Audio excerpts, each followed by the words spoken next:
Assalamualaikum warahmatullahi wabarakatuh. Alhamdulillah wassalatu wassalamu ala Rasulillah wa ala alihi wa sahbihi wa mawalah wa ba'd. Ikhwani fid din wa akhwati fillah rahimani wa rahimakumullahu jami'an. Pemirsa Ahsan TV di manapun antum berada, alhamdulillah di kesempatan yang berbahagia ini Allah Subhanahu wa taala kembali mempertemukan kita bersama pembahasan kitab Al-Kabair, kumpulan dosa-dosa besar yang ditulis oleh Al-Imam Adz-Dzahabi rahimahullah. Dan hari ini kita masuk ke Al-Kabira Ats-Tsalitsa wal Khamsun, dosa besar yang ke-53 terkait dengan pakaian dan apa yang kita gunakan untuk menutup aurat. Di mana sebelumnya kita juga membahas terkait dengan adab berpakaian, yakni hendaknya tidak menutupi mata kaki, tidak boleh isbal, dan isbal adalah termasuk daripada dosa besar. Di sini juga penulis Imam Adz-Dzahabi rahimahullah menyebutkan dosa besar yang lainnya terkait dengan pakaian, yakni libasul harir wa dzahab lirrajul, menggunakan sutra dan emas bagi laki-laki. Yani apabila ada laki-laki menggunakan sutra, menggunakan emas, maka ini terlarang dalam Islam dan masuk dalam kategori dosa besar. Maka takutlah wahai kaum muslimin, khususnya bagi laki-laki dari kaum muslimin, hendaknya kita berupaya meninggalkan dan menjauhkan sejauh-jauhnya dari dosa besar menggunakan sutra atau emas bagi laki-laki. Adapun bagi perempuan maka tidak jadi masalah, alhamdulillah. Di antara dalil yang disebutkan oleh Imam Adz-Dzahabi di sini adalah firman Allah Subhanahu wa taala dalam surat Al-A'raf ayat 26. Ketika Allah Subhanahu wa taala menjelaskan tentang nikmat yang Allah berikan kepada manusia, yakni berupa pakaian yang menutupi aurat mereka. Allah Subhanahu wa taala berfirman dalam surat Al-A'raf ayat 26, "Ya bani Adam qad anzalna 'alaikum libasa yuwari sawatikum warisha." Wahai Bani Adam, wahai anak Adam, sungguh kami telah menurunkan untuk kalian, ini sebuah nikmat dari Allah. Allah turunkan kepada kita libasa, pakaian yuwari sawatikum, pakaian yang menutupi aurat kita. Warisha, dan pakaian yang fungsinya untuk sebagai perhiasan. Di sini di awal surat Al-A'raf ayat 26 Allah Subhanahu wa taala menyebutkan dua fungsi daripada pakaian. Yang ini adalah salah satu nikmat Allah yang Allah berikan kepada manusia, yakni yang pertama, pakaian ini berfungsi untuk menutup aurat. Kemudian yang kedua, pakaian ini berfungsi untuk keindahan. Maka dua hal ini alhamdulillah hal yang merupakan nikmat besar yang Allah berikan kepada para hamba, para manusia, adanya pakaian yang menutupi aurat mereka yang zahir serta sebagai perhiasan. Tapi tetap dalam syariat bahwa walaupun kita diperbolehkan mubah menjadikan pakaian sebagai perhiasan kita, tentu untuk memperbagus penampilan kita, ini diperbolehkan dalam Islam, tapi tentu ada batasan-batasan syariatnya. Di antaranya ini yang akan kita bahas hari ini, bahwa dia tidak boleh terbuat dari sutra. Dan tidak boleh seorang laki-laki juga menggunakan selain sutra juga menggunakan emas, walaupun untuk perhiasan. Diperbolehkan untuk berhias, diperbolehkan bagi seorang laki-laki tampil baik, tampil bagus di hadapan orang, tapi itu semua harus dibatasi oleh batasan-batasan syariat. Di antaranya tidak boleh berhias dengan pakaian yang berbahan sutra, dan juga tidak boleh menggunakan pakaian emas atau atribut-atribut yang berasal dari emas. Ini tidak diperbolehkan sama sekali bagi laki-laki secara mutlak. Dan setelah itu Allah Subhanahu wa taala menyebutkan adanya pakaian yang lebih afdal dari semua itu. Allah Subhanahu wa taala melanjutkan firman-Nya, "Walibasut taqwa dzalika khair." Dan kalimat ini yang diambil sebagai asyahid, sebagai pokok daripada dalil yang beliau gunakan di bab ini, di dosa besar yang ke-53 ini. Wa libasut taqwa dzalika khair, dan pakaian berupa takwa kepada Allah. Ini menunjukkan bahwa berpakaian wajib diiringi dengan takwa kepada Allah Azza wa Jalla. Berpakaian wajib diiringi dengan takwa kepada Allah Azza wa Jalla di dalam hal apa saja yang boleh kita pakai dan apa saja yang tidak boleh. Apa saja yang boleh maka kita gunakan, apa saja yang tidak boleh maka kita tinggalkan dan kita jauhi sejauh-jauhnya. Maka di sini pakaian takwa lebih afdal, lebih baik dari itu semua. Yakni kita berusaha bertakwa kepada Allah dalam hal berpakaian. Dalam hal apa saja dan secara khusus dalam bab ini, yakni bertakwa kepada Allah, takut kepada Allah dalam hal memperhatikan batasan-batasan mana yang diperbolehkan dan mana yang tidak diperbolehkan dalam berpakaian. Di antaranya di sini yang tidak diperbolehkan dalam syariat kita adalah tidak boleh bagi laki-laki menggunakan emas, atribut-atribut yang terbuat dari emas, atau pakaian atau atribut yang terbuat dari sutra. Ma'asyiral ikhwah rahimani wa rahimakumullah, di antara dalil yang menunjukkan bahwa ini adalah dosa besar, sabda Nabi SAW yang dikeluarkan Imam Bukhari dan Imam Muslim dari sahabat Anas bin Malik radhiyallahu an, bahwa Nabi SAW bersabda, "Man labisal harira fid dunya lam yalbashu fil akhirah." Muttafaqun alaih. Kata Nabi SAW, barang siapa yang menggunakan sutra di dunia, maka kelak dia tidak akan menggunakannya di akhirat. Maka maksudnya ini isyarat bahwa dia tidak masuk dalam surga, sehingga tidak mendapatkan kenikmatan berupa pakaian-pakaian indah yang Allah berikan kepada penghuni surga, di antaranya pakaian-pakaian yang terbuat dari sutra.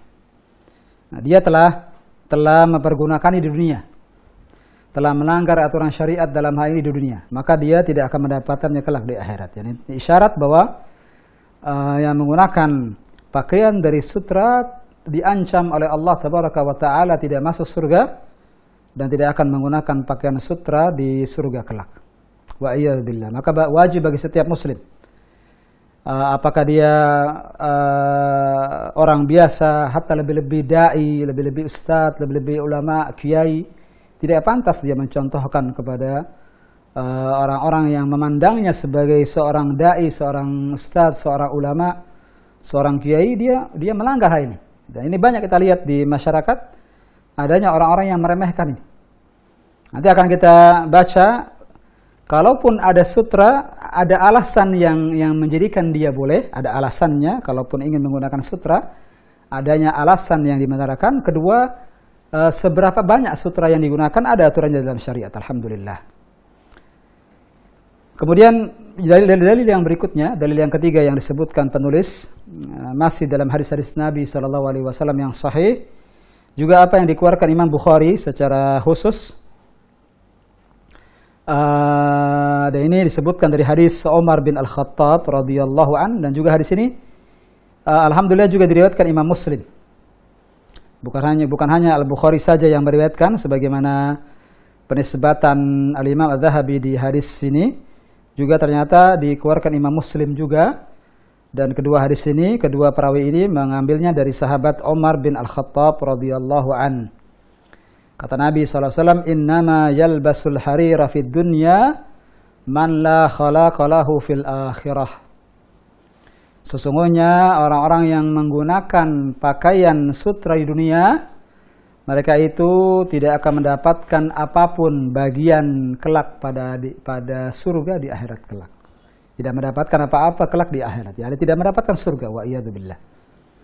Maka ancaman-ancaman seperti ini, ma'asyiral ikhwah rahimani wa rahimakumullah, seseorang yang diancam dengan ancaman yang begitu keras dalam dua hadis yang kita baca barusan, menunjukkan bahwa ini pelakunya melakukan dosa besar.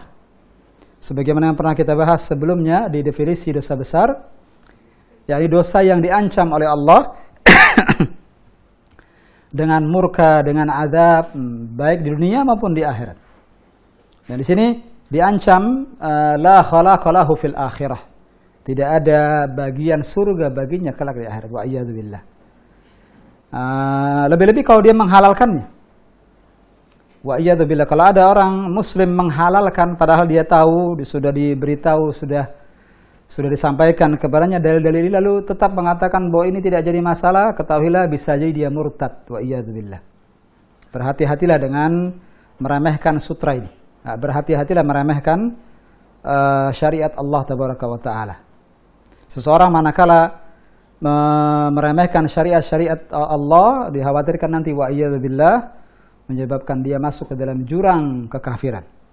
Kita memohon kepada Allah agar Allah berikan hidayah kepada seluruh kaum muslimin. Ma'asyiral ikhwah rahimani wa rahimakumullah. Perlu diingatkan sekali lagi bahwa diharamkannya sutra dan emas ini khusus bagi laki-laki. Adapun perempuan maka tidak jadi masalah. Berdasarkan sabda Nabi SAW yang dikeluarkan Imam At-Tirmidzi dalam sunannya, dan juga disebutkan dalam Sunan An-Nasa'i, dan juga disebutkan di Musnad Al-Imam At-Tayalisi dan juga Musnad Abd bin Humaid, dan juga dikeluarkan oleh Imam Ibn Razzaq dan Ibn Abi Shaybah dan yang lainnya. Dan hadis-hadis yang terkait dengan hal ini cukup banyak dan sahih, alhamdulillah. Kata Nabi SAW, hurrima libasu dhahabi wal harir ala dhukuri ummati wa uhilla li inathihim. Hurrima libasu dhahab, diharamkan menggunakan pakaian dari emas atau atribut-atribut yang kita gunakan dalam tubuh kita, apakah itu topi, peci, imamah, dan sutra.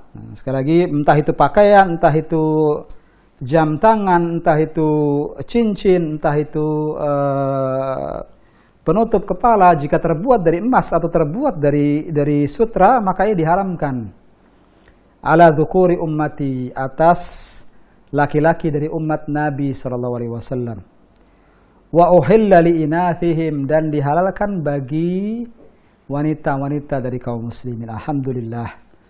Karena mereka diberikan uzur oleh Allah tabaraka wa taala, diizinkan menggunakan ini semua karena dalam rangka untuk penampilan, dan Allah Maha tahu bahwa wanita sangat-sangat memperhatikan penampilan. Tapi tentu saja kita berusaha menggunakan ini semua bukan untuk memfitnah laki-laki. Hendaknya kita bertakwa kepada Allah bagi wanita-wanita muslimah. Jika ingin menggunakan emas, menggunakan sutra, maka tentu kita berupaya tidak menampakkannya kepada al-ajanib, orang-orang asing. Ditambah lagi faktor keamanan yang juga penting diperhatikan. Hendaknya berupaya berhati-hati, walaupun diperbolehkan bagi wanita muslimah menggunakan emas, tapi hendaknya dia berhati-hati karena faktor keamanan dan yang lainnya. Ma'asyiral ikhwah rahimani wa rahimakumullahu jami'an.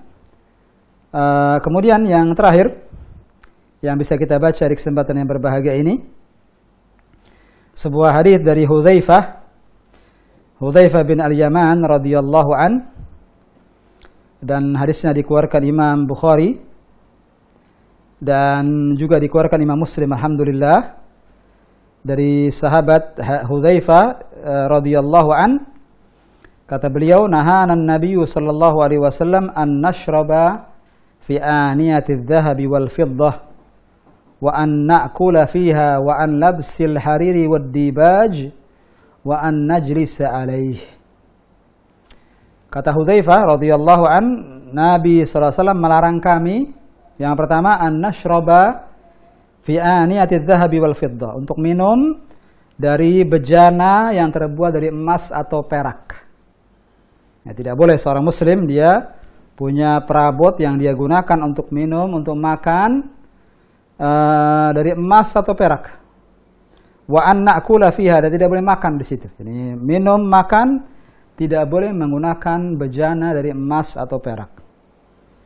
Ini kita temukan terjadi pelanggaran ini di kalangan kaum muslimin, khususnya ya orang-orang yang merasa bisa beli apa saja, dia mampu, dia sampai-sampai dia makan dan minum dengan menggunakan bejana dari emas dan perak, seakan-akan mudah baginya untuk membelinya. Ini semua lambang kesombongan, ini semua adalah salah satu bentuk takabur yang dilarang dalam Islam. Di antaranya ini, di antara hikmahnya adalah tidak boleh kita takabur, istikbar di hadapan makhluk dengan berlebihan dalam makan dan minum. Di antaranya berlebihannya dengan menggunakan bejana dari emas atau perak. Alhamdulillah pada zaman kita dengan mudahnya kita bisa beli piring, bisa beli gelas yang terbuat dari kaca, dari keramik. Itu lebih utama dan lebih halal, dan itu yang kiranya layak untuk digunakan kaum muslimin. Adapun emas dan perak, ini tafakhur, ini takabbur. Ini bermegah-megahan yang telah melampaui batasnya. Dan ini menunjukkan takabbur, karena kalau seandainya dia tidak ada takabbur, tidak akan menggunakan emas dan perak. Ketika dia menggunakan emas dan perak sambil menunjukkannya ke orang dia makan dengan emas dan perak, menunjukkan takabbur. Dan Islam tidak memperkenalkan umatnya untuk takabbur, untuk sombong. Hendaknya kita mengikuti batasan-batasan syariat, insyaallah bahagia dunia dan akhirat. Bagi siapa saja yang bertakwa kepada Allah, maka Allah Subhanahu wa taala akan mengampuni dosa-dosanya dan memasukkan dia ke dalam surga. Kemudian wa an labsil hari, dan juga melarang kami menggunakan sutra wa dibaj. Sutra dibaj juga pakaian yang juga jenisnya dari sutra. Wa an najlisa alai, dan untuk duduk di atasnya. Yani hatta permadani, hatta alas kita duduk tidak diperbolehkan terbuat dari sutra. Ini semua dilarang dalam Islam. Dan walaupun kita tidak tahu hikmahnya misalnya, tetap ya tidak boleh seorang muslim mau mengerjakan perintah atau mau meninggalkan larangan kalau tahu hikmahnya. Kalau dia tidak tahu maka dia tidak akan lakukan. Tidak.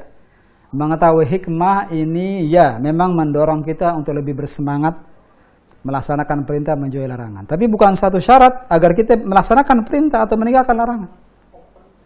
Karena kita tahu bahwa apa saja, kita yakin bahwa apa saja yang Allah Subhanahu wa taala perintahkan dan apa saja yang Allah Subhanahu wa taala larang, pasti ini semua ada hikmah di belakangnya.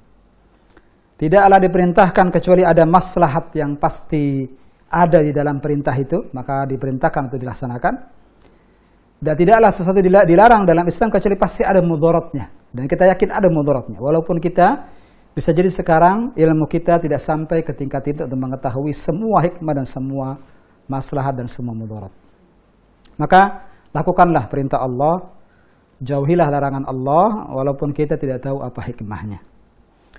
Ma'asyiral ikhwah rahimani wa rahimakumullah, kiranya ini yang bisa kita sampaikan di kesempatan yang berbahagia ini. Mohon maaf karena ada permasalahan teknis. Tidak bisa kita mulai dari jam 11 siang ini. Nah, semoga apa yang kita telah bahas tetap menjadi ilmu yang bermanfaat bagi kita semua. Dan yang benar tentu datang dari Allah dan Rasulnya.